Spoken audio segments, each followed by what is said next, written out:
हमारी शुभकामनाएं आपके साथ हैं। हम अपने देश की सेवा के कार्य में जुटे रहेंगे।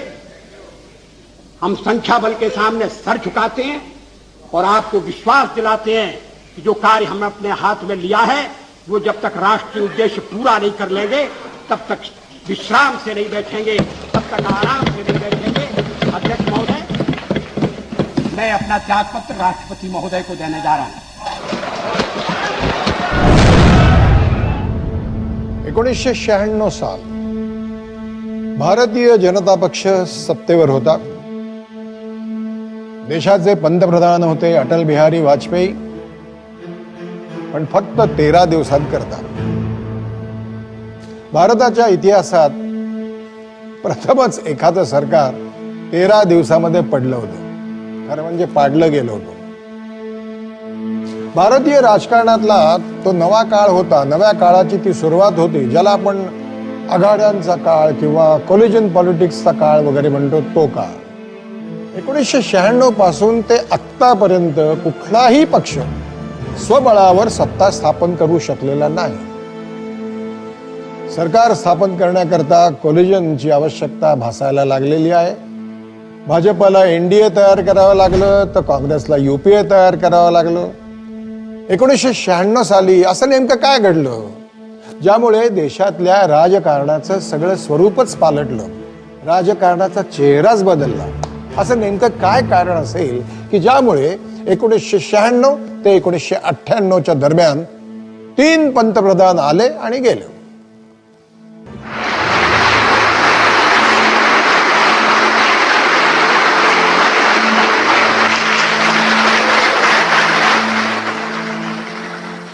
कि मैं विधि द्वारा स्थापित भारत के संविधान के प्रति सच्ची श्रद्धा और निष्ठा रखूंगा।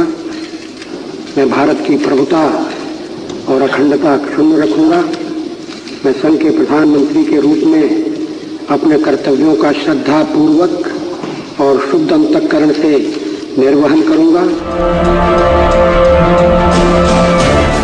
अटल बिहारी वाजपेयी यांच्या नेतृत्वाखाली भाजपने केंद्रात पहिल्यांदा सरकार स्थापन केलं होतं। 1996 सालच्या निवडणुकीत भाजपला सर्वाधिक जागा मिळाल्या होत्या।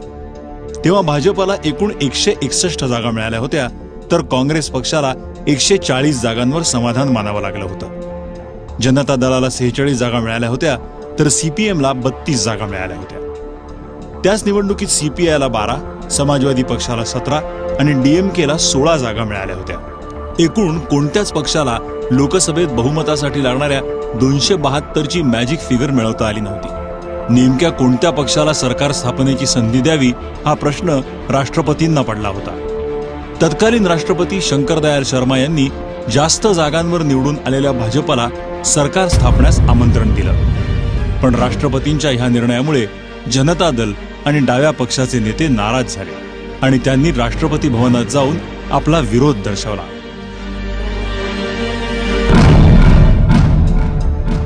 गलती आप लोगों की, इसके लिए आप लोग ही जिम्मेदार हैं। माननीय राष्ट्रपति महोदय जी, आपने हमसे कहा था कि हम कांग्रेस के सपोर्ट की चिट्ठी लेकर आए, तो फिर आपने ये बीजेपी से ये चिट्ठी क्यों नहीं मांगी? सबसे बड़ा दल होने के नाते उन्हें मौका दिया गया है।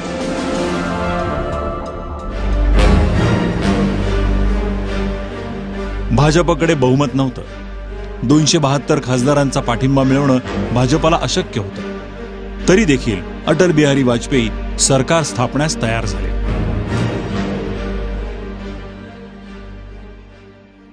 देश की स्थिति को देखकर संसद में सभी दलों का जो स्वरूप है उसका ध्यान करके अगर संसद के सदस्य अपने विवेक से इस नतीजे पर पहुंचते हैं कि भारतीय जनता पार्टी के पक्ष में जनादेश गया है, इन्हें सेवा का एक अवसर दिया जाना चाहिए, तो मुझे लगता है कि फिर हमें अपना बहुमत सिद्ध करने में कठिनाई नहीं होगी। बीजेपी को मालूम था कि उनसे वो विश्वास मत जीत नहीं पाएंगे, ये साफ था बीजेपी को।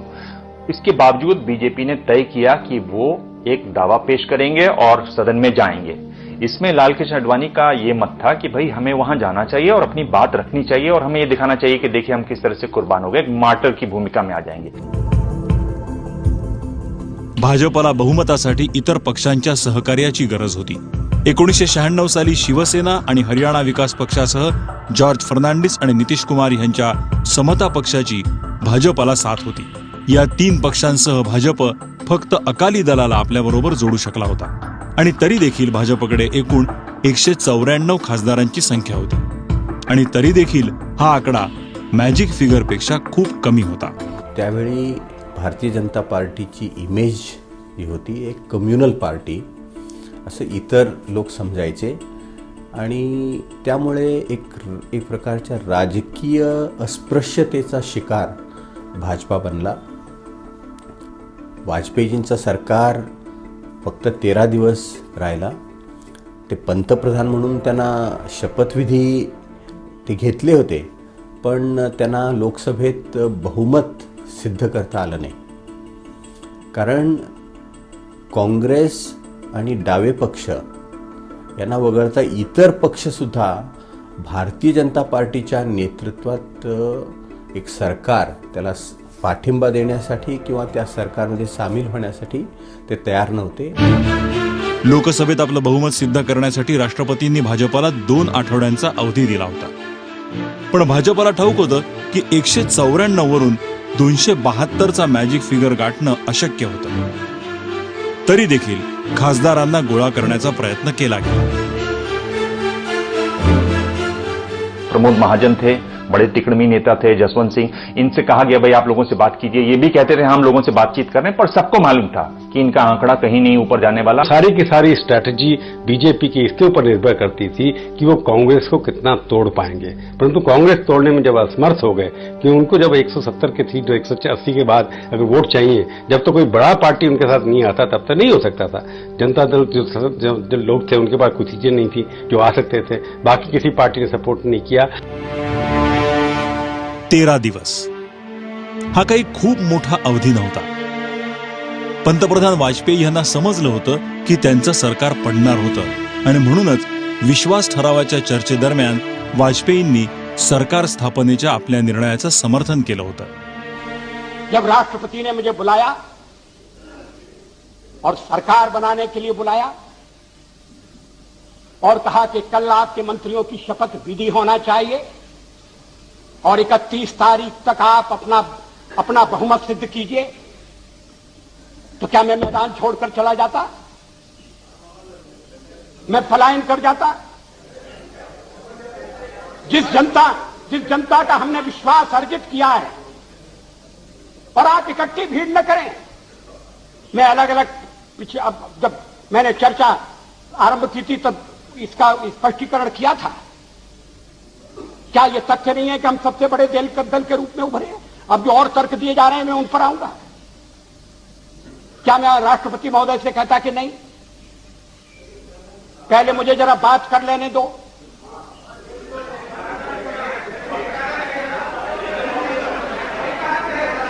जब वो कह रहे हैं कि कल शपथ विधि होगी और मुझे समय दे रहे हैं 31 तारीख तक का, तो मैंने कहा कि 31 तारीख के जो समय दिया जा रहा है उसका मैं सदुपयोग करूंगा, अन्य दलों से चर्चा करूंगा, उनका समर्थन प्राप्त करने का प्रयास करूंगा, एक कॉमन प्रोग्राम के आधार पर हम आगे बढ़ सकें, इस तरह का वातावरण बनाने की कोशिश करूंगा। इसमें क्या आपत्ति की बात है? इसमें कौन सा सत्ता का लोभ है? और फैसला केवल मेरा अकेला नहीं था, पार्टी का फैसला था। वाजपेयी बोलत होते आणि घर बसल्या संपूर्ण देश त्यांना ऐकत होता। ही पहिलीच वेळ होती की लोकसभेतल्या चर्चेचं आणि वादविवादाचं प्रक्षेपण होत होतं। ह्याच संधीचा फायदा वाजपेयींनी घेतला। त्यांच्या भाषणातून हे स्पष्ट झालं होतं की ते येणाऱ्या निवडणुकीची तयारी करत होते। आज प्रधानमंत्री हूं, थोड़ी देर बाद मैं रहूंगा। मुद्दाम आपलं सरकार पाडण्याचा विरोधकांनी कट केल्याचं त्यांनी आपल्या भाषणातून सांगण्याचा प्रयत्न केला। विरोधकांनी देखील त्यांना घेरण्याची एकही संधी सोडली नाही। The Prime Minister quite candidly admitted that he does not have a majority. If he did not have a majority, if he knew he did not have a majority, then why did he move this motion? The hard reality is that the government of the day has not been able to win over or even win a single member belonging to other parties to its side. Their strength remains frozen at 194. जिनको बहुमत नहीं, ऐसी व्यक्ति प्रधानमंत्री के पद पर यहाँ बैठी है और एक तरह से प्रजातंत्र के कलंकित करने का काम यहाँ होगा। जो भाषण उन्होंने आज किया वो व्यक्तित्व उनके उस व्यक्तित्व में परिलक्षित नहीं होता जो भारतीय जनता पार्टी के नेता के रूप में वो रखते हैं, और शायद किसी व्यवस्थावश उन्होंने सरकार बना ली ये जानते हुए कि उनको बहुमत नहीं मिलने वाला है। 3 दिवस संसदेत चर्चा वाद प्रतिवाद सुरू होता, पण विश्वास प्रस्तावावर मतदान होण्याआधीच वाजपेयींनी आपल्या पदाचा राजीनामा देण्याची घोषणा केली होती। हमें छोड़कर सत्ता बनाना चाहते हैं और आप समझते हैं कि वो सरकार टिकाऊ होगी। मुझे तो उसके टिकने के लक्षण नहीं दिखाई देते। वो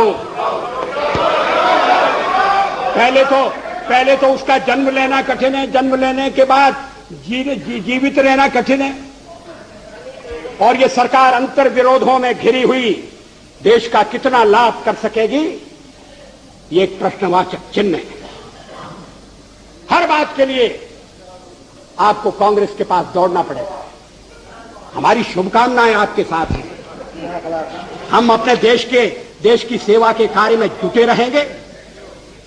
हम संख्या बल के सामने सर झुकाते हैं और आपको विश्वास दिलाते हैं कि जो कार्य हमने अपने हाथ में लिया है वो जब तक राष्ट्रीय उद्देश्य पूरा नहीं कर लेंगे तब तक विश्राम से नहीं बैठेंगे, तब तक आराम से नहीं बैठेंगे। अध्यक्ष महोदय, मैं अपना त्यागपत्र राष्ट्रपति महोदय को देने जा रहा हूं।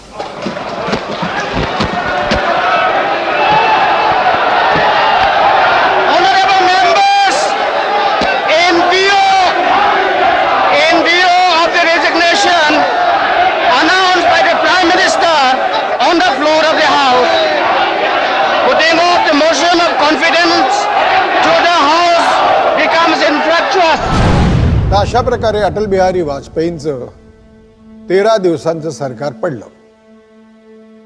13 विविध राजकीय पक्ष एकत्र आले, ज्याला संयुक्त मोर्चा किंवा युनायटेड फ्रंट असं म्हटलं गेलं। त्याचं नेतृत्व HD देवेगौडा यांच्याकडे सोपवण्यात आलेलं होतं। तेच देशाचे पुढचे पंतप्रधान झाले। पण तोपर्यंत काय हा प्रश्न सगळ्यांच्याच मनामध्ये होताच। म्हणजे वाजपेयी जे म्हणाले होते ते खरं ठरणार होतं का,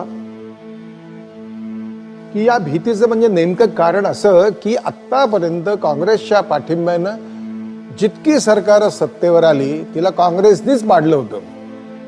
मग ते 1979 मधलं चरण सिंग यांचं सरकार असो किंवा 1989 मधलं चंद्रशेखर यांचं सरकार असो। आता या वेळेला देवेगौडा काँग्रेसचा हा काळा इतिहास बदलू शकतील का?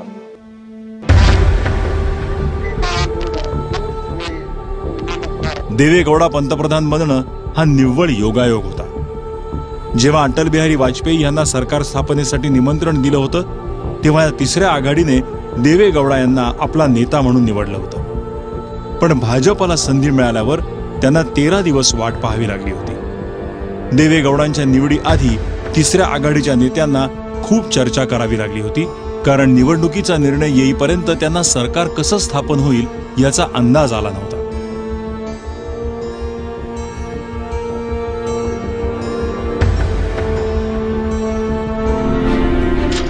देखिए, मेरी हरकिशन जी से बात हुई है।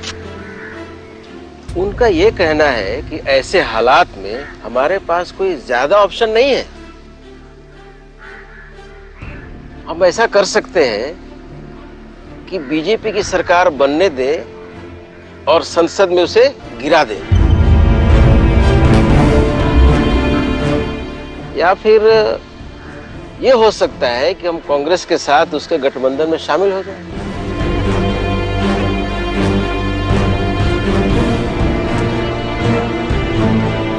ये भी हो सकता है कि हम सरकार बनाए, कांग्रेस हमारा समर्थन करे।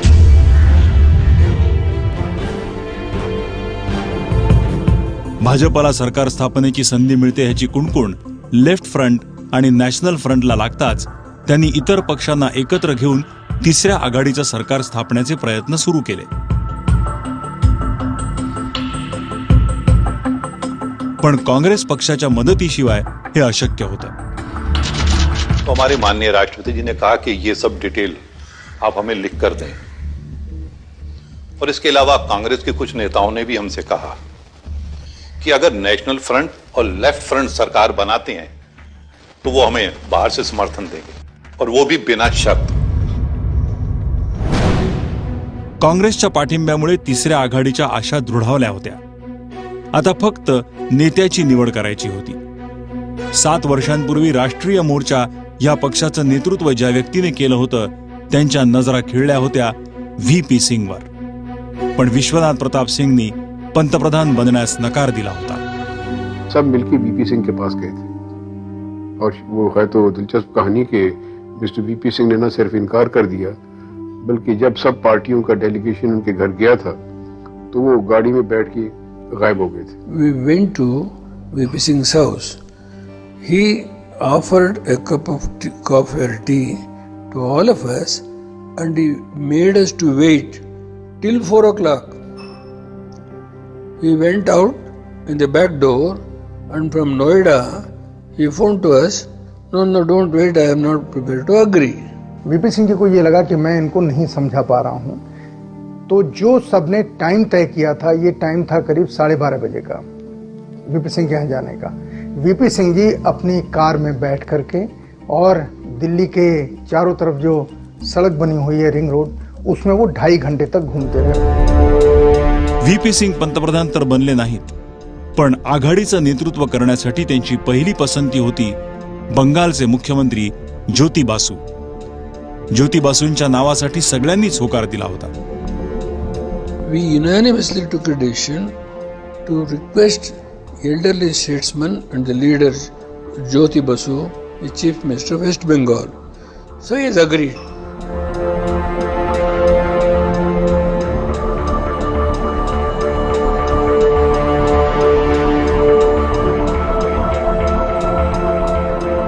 हमारी सेंट्रल कमेटी ने फैसला लिया है कि हम सरकार में शामिल नहीं होंगे. आप लोग भी कमाल कर रहे हैं. आप ही ने इस आइडिया को आगे बढ़ाया, अब आप ही पीछे हट रहे हैं. देखिए, गलती मेरी ही है. मैंने सेंट्रल कमेटी को इस बात के लिए राजी करने की बहुत कोशिश की, लेकिन नहीं कर सका. खैर, अब उससे ज्यादा फर्क नहीं पड़ता. हम अभी भी आपके साथ हैं. आप अपनी सरकार बनाइए, हम राष्ट्रपति को अपना समर्थन लिखकर दे देंगे. माफ कीजिएगा, आप अपनी नैतिक जिम्मेदारी से पीछे हट रहे हैं. हमारा कहना है कि आप लोगों को फिर से विचार करना चाहिए. The 13 parties who came together, along with us 14 parties, 13 parties requested us to reconsider our position, that we will not join a government. They said, you have the biggest experience. For 20 years you have been there. Earlier also you were there for about 2 years or so. So you please help us come in. And we have to find a Prime Minister. So they said that you are the most experienced. So you can lead us. We thought it was an important request and worth considering. Therefore we called a meeting of the Central Committee. On their request, twice it met, and twice the majority rejected this. And we said that we shall help you in every way. We shall form a steering committee. We shall form a core committee to advise the government. But our party has decided that we do not join at the moment.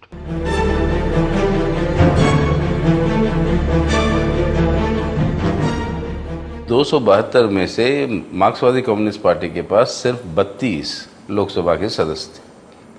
बाकी वामपंथी को भी जोड़ के शायद 40 के करीब होंगे. अब सवाल ये था, ज्योति बसु अगर प्रधानमंत्री बनते उस समय तो 40 की संख्या लेकर 272 की सरकार को चलाने में जो हम चाहते थे लागू करें प्रधानमंत्री होने की वजह से, जो वायदे हमने किए थे लोगों को, वो हम पूरा नहीं कर पाते। अब ऐसी त्रिशंकु में ना फंसने की वजह से पार्टी ने यह तय किया कि ज्योति बसु प्रधानमंत्री नहीं बनेंगे। ज्योती बासूंच्या नावानंतर परत एकदा दुसऱ्या नावाचा शोध सुरू झाला. देवेगौडा सांगतात की ज्योती बासू यांनी स्वतः त्यांचं नाव सुचवलं होतं. Jyoti Basu Saab came to the Tamil Nadu Bhavan where we used to have the meeting. He informed my party is divided. I do not want to shoulder the responsibility as the Prime Minister, having accepted in the previous day. Then again we all persuaded him. Then they went back. Central Committee was also called. Again he came back next day. I can't split the party at this juncture. Then please, I will name Devegowda. This is how it has happened.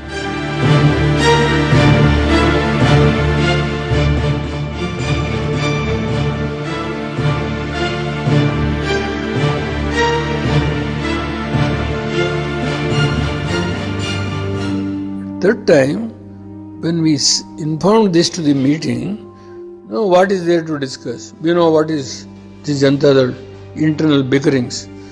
No, Mr.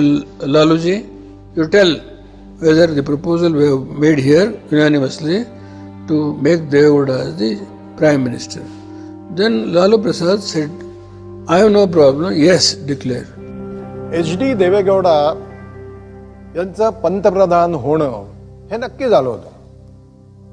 पण third फ्रंटचे तिसऱ्या आघाडीचे नेते राष्ट्रपती भवनामध्ये पोहोचण्याआधीच राष्ट्रपती शंकरदयाल शर्मा यांनी सगळ्यात मोठा पक्ष या नात्याने भाजपच्या अटल बिहारी वाजपेयी यांना सरकार स्थापण्याकरता निमंत्रण दिलं होतं. पण त्याचबरोबर एक अट देखील घातलेली होती. ती अट अशी की 31 मे पर्यंत वाजपेयी यांनी लोकसभेमध्ये आपल्या सरकारचं बहुमत सिद्ध करावं. म्हणजे तयारी झाली होती HD देवेगौडांची, पण ताक चढवला अटल बिहारी वाजपेयींनी. अटल बिहारी वाजपेयींचं सरकार 13 दिवसात पडलं. पण ज्या धमाक्यात युनायटेड फ्रंटचं सरकार सत्तेत येत होतं, त्यावरून देवेगौडा यांचा पंतप्रधान पदाचा कार्यकाळ थोडा अधिक लांबेल अशी चिन्ह दिसत होती. पण काँग्रेस पक्षांतर्गत राजकीय बदल घडत होते. देवेगौडांना पाठिंबा देण्याचा निर्णय घेणारे PV नरसिंहराव यांना झालेल्या विरोधामुळे आपल्या पक्षाचं अध्यक्षपद सोडावं लागलं होतं. त्यांच्या जागेवर काँग्रेसचे वरिष्ठ नेते सीताराम केसरी विराजमान झाले. केसरी जी के भी असल में कोठरी थी और उसमें बड़े रंग बिरंगे लोग थे. और वो केसरी जी की, खासतौर से केसरी जी की रात में जो उनकी सभा होती थी वहाँ पर बहुत दिलचस्प होती थी कि बेडरूम में बैठते थे, पास में दूध का गिलास रखा होता था, हर तरह के लोग व्यंग करते थे, चुटकुले सुनाते थे, बड़ी दिलचस्प बातें होती थी. और वहाँ कहा जाता था कि अब जो है अब आपका समय आ गया. काँग्रेसची धुरा केसरी यांनी सांभाळताच त्यांनी पहिला झटका नरसिंहराव यांना दिला. त्यांना पद सोडण्यास भाग पाडलं गेलं. आतापर्यंत पंतप्रधान देवेगौडा नरसिंहराव यांच्या माध्यमातून काँग्रेसशी संवाद साधत होते. एकीकडे केसरी काँग्रेस पक्षाला आपल्या मुठीत ठेवण्याचा प्रयत्न करत होते आणि दुसरीकडे युनायटेड फ्रंटच्या सरकारवर देखील नियंत्रण ठेवण्याचा प्रयत्न करत होते. आणि म्हणूनच त्यांनी आपला निरोप देवेगौडा सरकारमधले परराष्ट्र मंत्री IK गुजराल यांच्या मार्फत देवेगौडापर्यंत पोहोचवला होता. देखिए, देवेगौड़ा जी से आप कहिए कि कांग्रेस में हो रहे परिवर्तन को समझें. कब तक नरसिम्हा राव के चक्कर में पड़े रहेंगे? मुझे खबर मिली है कि मेरे खिलाफ कोर्ट में कुछ याचिकाएं डाली गई हैं, जिसके पीछे उनका हाथ है. अगर ये सही है तो ठीक नहीं. Rajesh Pilot gave me representation to me to reopen a murder case of a doctor, against which was pending before Sitaram, against Sitaram Kesri. he gave a representation. He was also an aspirant to become the president of All India Congress Committee. At that time, I refused. It was leaked by late Rajesh Pilot to electronic media, print media, that was highlighted in Indian Express. That is the reason he might have become angry. उस व्यक्ति को तो आज जीवन दान मिला है सेवा करने के लिए. सीताराम केसरी यांना अशी शंका होती की देवेगौडा काँग्रेसच्या काही वरिष्ठ नेत्यांच्या विरोधातलं प्रकरण उघडकीस आणून त्यांना ब्लॅकमेल करण्याच्या प्रयत्नात होते. सीताराम केसरी यांना अशीही शंका होती की देवेगौडा काँग्रेसमधल्या त्यांच्या विरोधकांच्या म्हणजे शरद पवारांच्या संपर्कात होते आणि ते काँग्रेसमध्ये फूट पाडण्याचा प्रयत्न करत होते. या कारणांमुळे देवेगौडा आणि सीताराम केसरी यांच्यातला तणाव वाढत गेला. पण तरी देखील देवेगौडा सरकार पुढे रेटत गेले. इतकंच नाही तर त्यांच्याच कार्यकाळातले अर्थमंत्री पी चिदंबरम यांनी बजेट सादर केलं, ज्याला ड्रीम बजेट मानलं गेलं. बजेटमध्ये सरकारने टॅक्स कमी केले होते, पण हे बजेट पास होण्याच्या आधीच देवेगौडा सरकार पडलं होतं. सीताराम केसरींनी अचानक युनायटेड फ्रंट सरकारला काँग्रेसने दिलेला पाठिंबा काढून घेतला होता. इस उद्देश्य से हमने किया था कि वो सेकुलर फोर्सेस को मजबूत करेंगे, उसमें फेल हो गए, इसलिए हम अपना जो समर्थन लेते हैं वापस KIA. I met Sitaram Kesri and explained. By that time, he has made up his mind. Some of our own friends might have assured him that we are going to make you as the Prime Minister. I agreed to have one more test of the vote of confidence. While answering after the debate, it is on 11th April 1987, I said old man in a hurry to become the Prime Minister. पाठिंबा काढून घेण्याचा निर्णय इतका अचानक घेतला गेला होता की कोणालाही त्याचं कारण समजलं नव्हतं. केसरींनी आपल्या पक्षातल्या वरिष्ठ नेत्यांशी देखील या विषयावर चर्चा केली नव्हती. असंही म्हटलं जातं की केसरी स्वतः पंतप्रधान होण्यासाठी उतावीळ होते आणि परिणामांची पर्वा न करता त्यांनी आपला पाठिंबा काढण्याचा निर्णय घेतला होता. केसरी जी जो थे वो एम्बिशियस आदमी थे. उन्हें लगता था कि अब उनका समय आ गया है. वो बेचैन हो रहे थे कि जो है सांसद हमारे और सत्ता का सुख ये भोग रहे हैं. वो जो उनका जो पुराना किला का घर था तो वहाँ के ऊपर केसरी जी बैठे होते थे बरामदे में. चाय और बिस्किट का दौर चल रहा होता था और लाल बत्ती की गाड़ी और सायरन के साथ निकलती थी तो मन पे साफ लोट लगते थे और कहते थे देखो ये क्या है.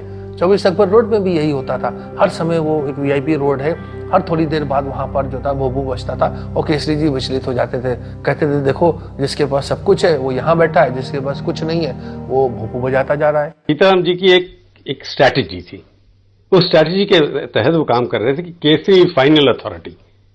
केसरी ये प्रूव करना चाहते हैं कि ये सरकार कांग्रेस के समर्थन से बनी है, पर कांग्रेस के अंदर केसरी की मर्जी से बनी है.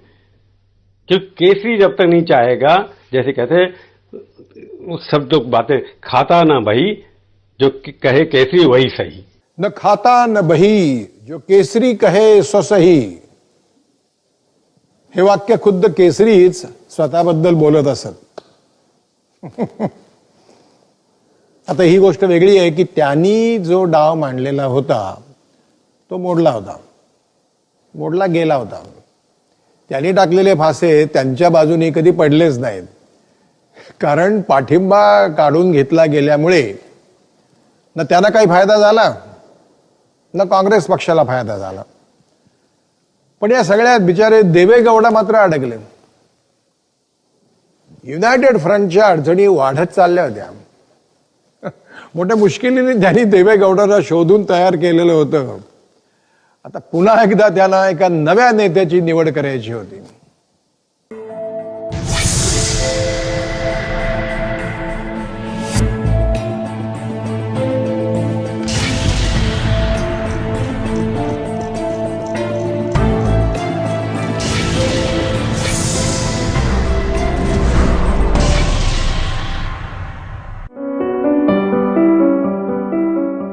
कोण असेल पंतप्रधान ह्या मुद्द्याला धरून तिसऱ्या आघाडीच्या नेत्यांची बैठक परत एकदा सुरू झाली. मात्र ह्यावेळी हा शोध परत एकदा नव्या नावावर येऊन थांबला होता. हे नाव होतं देवेगौडा सरकारमधले परराष्ट्र मंत्री इंदर कुमार गुजराल. वामपंथियों से उनके बड़े अच्छे संबंध थे, तो वामपंथियों ने, वीपी सिंह ने, और इस बात ने कि उनके विरोधी बहुत कम थे, गुजराल को एक तरीके से आगे किया और गुजराल मूपनार, मुलायम और बाकी सब पर भारी पड़े और अगले प्रधानमंत्री बने. VP Singh suggestion is to make Gujral. He was ultimately agreed. That's how Gujral has become the Prime Minister.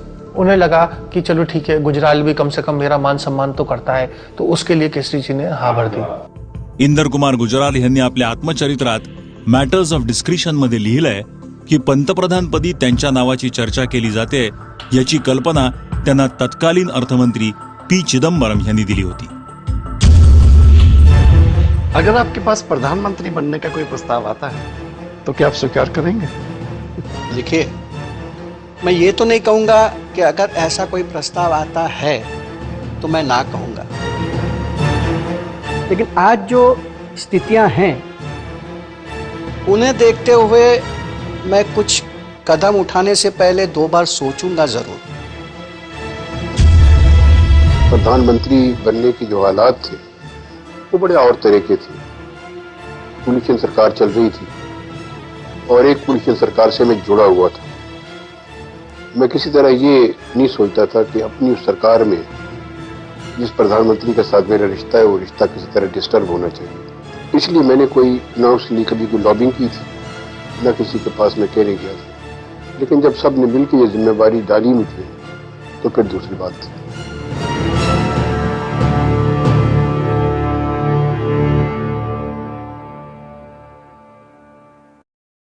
सरतेशेवटी Inder Kumar Gujral देशाचे पंतप्रधान बनले. पण प्रश्न हा विचारला जात होता की ज्या युनायटेड फ्रंट सरकारचा काँग्रेसने विश्वासघात केला होता तीच युनायटेड फ्रंट आपला नेता बदलून परत एकदा सरकार स्थापण्यास का तयार झाली. सरकारच्या विश्वास प्रस्तावावर चर्चेच्या दरम्यान भाजप नेत्या सुषमा स्वराज यांनी गुजराल यांना हाच प्रश्न विचारला होता. क्या आप उन्हीं लोगों के रहमो करम पर दोबारा प्रधानमंत्री बनकर नहीं आए हैं जिन्होंने 1 सप्ताह पहले आप ही के नेता देवेगौड़ा के साथ ही हश्र किया. सुषमा स्वराज यांनी गुजराल यांना आपल्या भाषणातून येणाऱ्या आव्हानांबद्दल सूचना देण्याचा प्रयत्न देखील केला होता.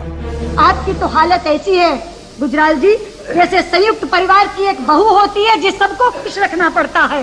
आपका एक पार्टनर चाहता है इनको फंसाओ, आपका दूसरा पार्टनर चाहता है अपने आप को बचाओ.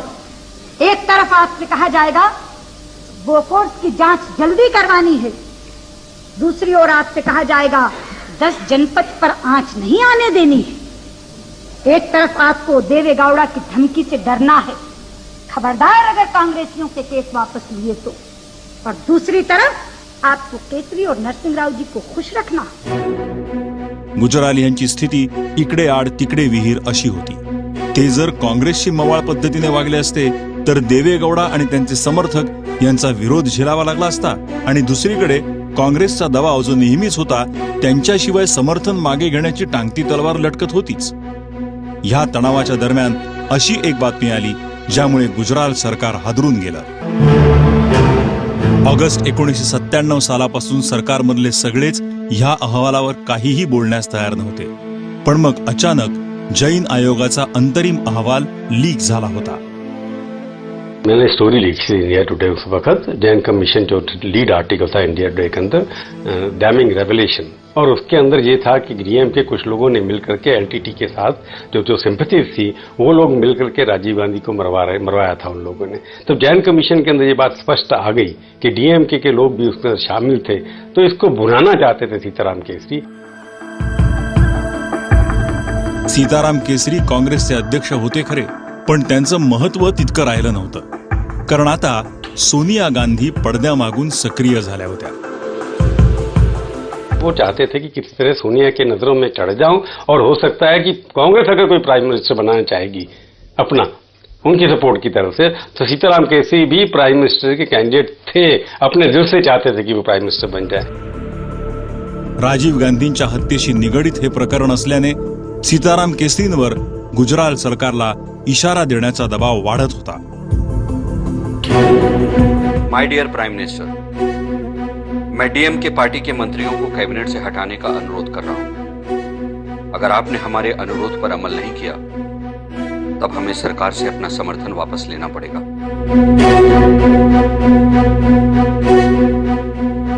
काँग्रेस अध्यक्ष सीताराम केसरींच्या त्या चिठ्ठीमुळे युनायटेड फ्रंट सरकार समोर परत एकदा मोठं संकट उभं टाकलं होतं।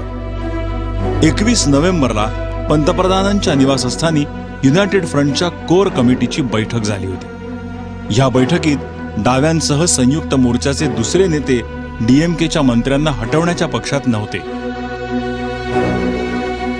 यूनाइटेड फ्रंट के अंदर बहुत सारे लोग ने ये माना कि अब एकता के आधार पर यह सरकार बनी, जिस तरीके से करना ये गद्दारी होगा डीएमके के साथ। खुद्द गुजराल यांच्या मतानुसार ह्या प्रकरणात जैन आयोगाचा अंतिम अहवाल आणि कोर्टाचा निर्णय येईपर्यंत मंत्र्यांना हटवण्याच्या पक्षात ते नव्हते। पण काँग्रेस ऐकायला तयार नव्हती। 28 नोव्हेंबर 1997 साली काँग्रेस पक्षाने ह्याच मुद्द्यावरून गुजराल सरकारचं समर्थन मागे घेतलं। ज्या जैन कमिशनच्या रिपोर्टमुळे काँग्रेसनी आपलं समर्थन मागे घेतलं तो फक्त तात्पुरता रिपोर्ट होता। अंतिम रिपोर्ट हा अंतरिम रिपोर्ट पेक्षा वेगळा असू शकला असता आणि तेच खरं ठरलं। जैन आयोगाचा फायनल रिपोर्ट त्यामध्ये डीएमके संबंधित आरोप नव्हतेच। इतकंच नाही तर काही वर्षांनी काँग्रेसनी 2004 साली ह्याच डीएमकेशी हातमिळवणी केली होती आणि सरकार स्थापन केलेलं होतं। पण मग त्यावेळेला काँग्रेसनी इतका आकांत तांडव कशासाठी केला, कशासाठी पाडलं आय.के. गुजराल यांचं सरकार? एक मकसद है कि वो एक सोनिया के नजदीक आना चाहते थे, दूसरा उनको लगता था कि खुद वो प्रधानमंत्री भी बन सकते हैं अगर कांग्रेस सरकार बनाएगी। इसलिए अपना व्यक्तिगत उनका जो एक एस्पिरेशन था, जो उनका उद्देश्य था कि वो सोनिया को भी जीत लें और उसके बाद सरकार में आकर के प्रधानमंत्री बन जाए। मेरी उनसे लास्ट में बात हुई है जब विड्रॉ करने गए थे, मेरे को ऐसा लगा। Justified then, nor was it justified when they withdrew support from my government. बदकिस्मती कांग्रेस की ये रही है कि उन्होंने कई सरकारें इस तरह गिरवाई। आपको याद होगा कि सबसे पहली सरकार जो गिरवाई गई थी, जिनसे वायदा करके बनाया गया था, वो चौधरी चरण सिंह की सरकार थी। उसके बाद चंद्रशेखर जी की सरकार के साथ ये हुआ, 2 सरकारों के साथ ये हुआ। तो इसलिए उनकी क्रेडिबिलिटी पे काफी बड़ा असर पड़ता है इस बात का। ये इतिहास का पन्ना है कि 4 सरकारें इसलिए गिराएगी क्योंकि कांग्रेस ने कह की कि हम के साथ रहेंगे, नहीं रहे और कोई ना कोई बहाना निकाला।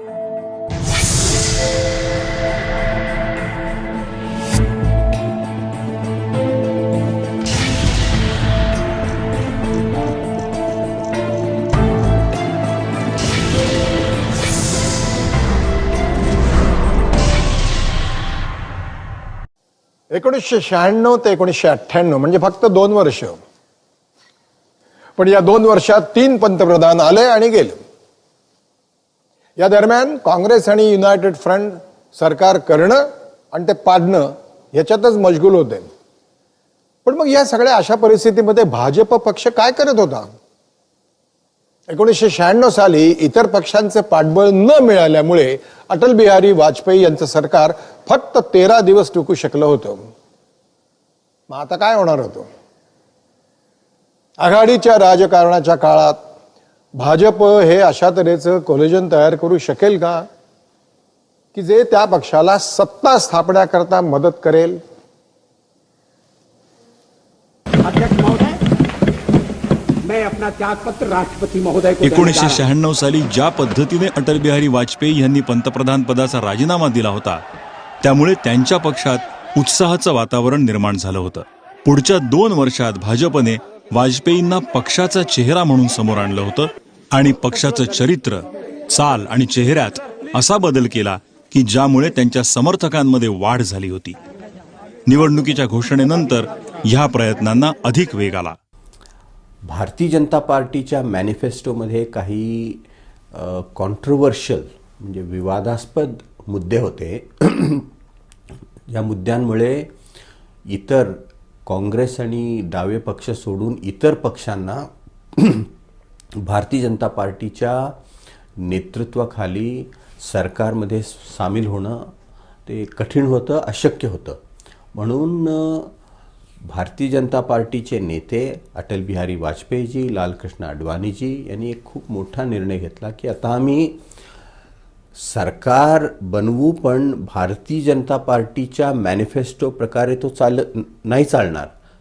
नॅशनल डेमोक्रॅटिक अलायन्सची एक वेगळी एक कॉमन मिनिमम प्रोग्राम, एक अजेंडा ऑफ गव्हर्नन्स राहील आणि त्या NDAच्या अजेंड्यामध्ये हे 3 विवादास्पद मुद्दे म्हणजे अयोध्या, आर्टिकल 370 आणि युनिफॉर्म सिव्हिल कोड हे तिन्ही मुद्दे वगळले गेले. म्हणून त्याची स्वीकार्यता वाढली, ॲक्सेप्टेबिलिटी वाढली.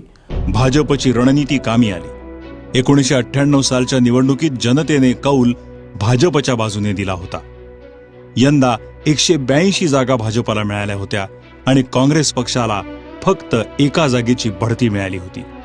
आणि खरं नुकसान युनायटेड फ्रंटला सोसावं लागलं होतं. युनायटेड फ्रंटला फक्त 86 जागांवर समाधान मानावं लागलं होतं. त्यामुळे परत एकदा भाजपला बहुमत मिळालं होतं. ह्यावेळी त्यांच्याकडे अनेक पक्षांचा पाठिंबा होता आणि म्हणून भाजपच्या नेतृत्वाखाली नॅशनल डेमोक्रॅटिक अलायन्स NDA नामक गटबंधन निर्माण झालं. एकमताने अटल बिहारी वाजपेयी त्याचे नेते निवडले गेले. त्यावेळी मात्र भारतीय जनता पक्षाचे नेते त्यांनी एक खूप मोठा निर्णय घेतला. आता आम्हाला फक्त स्वतःच्या बळावर सरकार बनवता येत नाही, आपल्याला एक व्यापक व्यासपीठ, एक अलायन्स तयार करावं लागेल आणि नॅशनल डेमोक्रॅटिक अलायन्स ह्या अलायन्सची स्थापना 98 साली झाली. आणि मला असं वाटतं की भारतीय जनता पार्टीच्या एकूण राजकीय यात्रेत हा एक माइलस्टोन असा तो आपल्याला म्हणावं लागेल. 1996 साली भाजपला फक्त 4 पक्षांचं समर्थन मिळालं होतं. शिवसेना, समता पार्टी, हरियाणा विकास पार्टी आणि अकाली दल. पण 1998 साली NDA 13 पक्षांचं गठबंधन होतं. आधीच्या 4 पक्षांसोबत आता AIADMK, BJD, तृणमूल काँग्रेस, लोकशक्ती, PMK, MDMK, TRC आणि JP सामील झाले होते. नॅशनल डेमोक्रॅटिक अलायन्सची जी अजेंडा ऑफ गव्हर्नन्स तयार झाली 1998च्या निवडणुकीत आणि 1999च्या निवडणुकीत सुद्धा, त्या अजेंडा बनवण्यामध्ये मी सहभागी होतो आणि त्याचं एक देशासमोर, देशवासियांसमोर प्रस्तुत करताना आम्ही म्हटलो की national democratic alliance is a platform that is national in perspective but which respects regional pride. म्हणजे राष्ट्रीय दृष्टिकोन आणि प्रादेशिक अस्मिता ह्या दोन्ही गोष्टींचा जो एक सांगड आहे तो नॅशनल डेमोक्रॅटिक अलायन्समध्ये.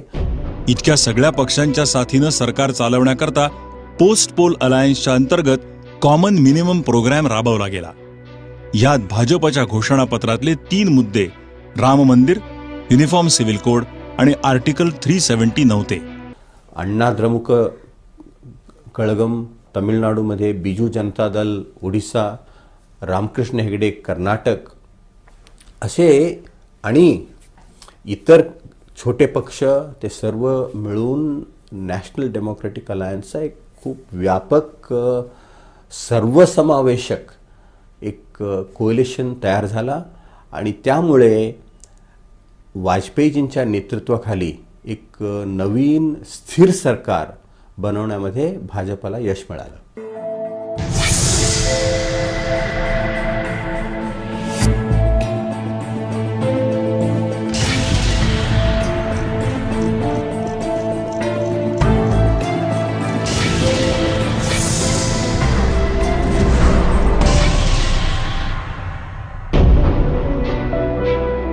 सरकार स्थापण्यासाठी मित्रपक्षांची एकजूट करताना भाजपने एक चूक केली होती. या मित्रपक्षांकडून समर्थनाचं औपचारिक पत्र घेण्यास भाजप विसरला होता. ह्या चुकीचा फायदा AIADMKच्या प्रमुख जयललिता यांनी घेतला. त्यांनी समर्थनाच्या पत्राच्या बदल्यात आपल्या काही अटी भाजपसमोर ठेवल्या. उन्होंने कहा कि हमारी तरफ से फाइनेंस मिनिस्टर डॉक्टर स्वामी होना चाहिए. अब ये अटल बिहारी वाजपेयी को मान्य नहीं था और उस पर वो जिद कर गए, अड़ गए और इसीलिए 3-4 दिन के लिए उन्होंने समर्थन का जो चिट्ठी था वो भी नहीं दिया. जयललिता आणि त्यांच्या समर्थक पक्षाचे एकूण 27 खासदार होते. त्यांच्या समर्थनाशिवाय भाजप सरकार स्थापन करू शकत नव्हता. एक तरीके से बार्गेनिंग होती है. आपको ये देखना है कि हमें अपनी सरकार तो जरूर बनानी है और हमें सरकार इनकी मदद जरूर लेनी है और इनको अपने साथ रखना है. वहीं ये भी आपको मालूम है कि भाई ये ज्यादा देर अकेली भी नहीं रह सकती हैं, क्योंकि इनके खिलाफ भी केसेस चल रहे हैं. इनके खिलाफ डिस्प्रोपोर्शनल एक्सेस के केसेस इनके लोगों के खिलाफ चल रहे हैं. तो वहां उनको समर्थन भी चाहिए, जरूरत भी चाहिए. तो दोनों तरफ से जरूरत थी. सरतेशेवटी तामिळनाडूशी संबंधित काही प्रश्नांवर केंद्र सरकारने मदत देण्याच्या बदल्यात त्या समर्थनाचं पत्र देण्यास तयार झाल्या. अशा पद्धतीने 19 मार्च 1998 साली दुसऱ्यांदा अटल बिहारी वाजपेयी पंतप्रधान म्हणून शपथ घेत होते. 28 मई को इस सदन में भाषण करते हुए मैंने कहा था कि जनता का विश्वास प्राप्त करके हम पुनः आएंगे और आज हम फिर यहां उपस्थित हैं. एकीकडे देशाची कमान अटल बिहारी वाजपेयींनी सांभाळली तर दुसरीकडे काँग्रेसची धुरा सोनिया गांधींनी सांभाळली. काँग्रेसला परत उभं करणं हे सोनियांसमोर मोठं आव्हान होतं आणि ह्याकरता वाजपेयी सरकारला पाडणं गरजेचं झालं होतं आणि ह्या कामात जयललिता आणि सुब्रमण्यम स्वामी त्यांची मदत करत होते. हमारी राय शुरू से थी कि बीजेपी एनडीए की सरकार को गिराना है तो एक वैकल्पिक सरकार बननी चाहिए और वैकल्पिक सरकार कांग्रेस के बिना बन नहीं सकती थी. तो इसीलिए मैंने उनसे ये सुझाव दिया था कि उनका और जो सोनिया गांधी के रिश्ते अच्छे नहीं थे उसको सुधारने के लिए प्रयास करनी चाहिए. तो मैंने उसी लिए एक टी पार्टी बुलाई थी जिसमें जयललिता आ रही थी और जयललिता और सोनिया गांधी को भी मैंने बुलाया था, वो भी आ गई और मायावती भी साथ देने लग गई. At the moment, I am only attending a get-together hosted by Dr. Swami. There's nothing more to it. काही दिवसातच जयललितांनी सरकारला दिलेला पाठिंबा काढून घेतला होता. भाजपने आपलं सरकार वाचवण्याचे पूर्ण प्रयत्न केले होते, पण मतदानात एका मताने सरकार पडलं. Ayes 269, Noes 270. वाजपेयींचं सरकार पडताच सोनिया गांधींनी मुलायम सिंग यादव यांच्या विश्वासावर सरकार स्थापनेचा दावा केला. Well, we have 272 and we hope to get more. We are confident that we'll get more. We have been in touch with all our partners, with all like-minded parties, with secular parties. They all have committed to give us support. But yes, it is true that Mulayam Singh Yadav has said today that he has not made up his mind yet. I am. पण शेवटी मुलायम सिंग आपल्या शब्दापासून फिरले आणि काँग्रेसचं सरकार स्थापनेचं स्वप्न तसंच राहिलं. सरते शेवटी निवडणुका घोषित झाल्या. 13 दिवसांच्या सत्तेनंतर पुन्हा एकदा अटल बिहारी वाजपेयींना सरकार स्थापनेची संधी मिळालेली होती, पण यंदाही सरकार फक्त 13 महिने टिकलेलं होतं. सोनिया गांधी आणि जयललिता या दोघींच्या पक्षांनी वाजपेयी सरकारला फार अगदी हेलावून टाकलं होतं आणि लोकसभेत एका मताने, फक्त एका मताने वाजपेयी सरकार पडलं, म्हणजे पाडलं गेलं.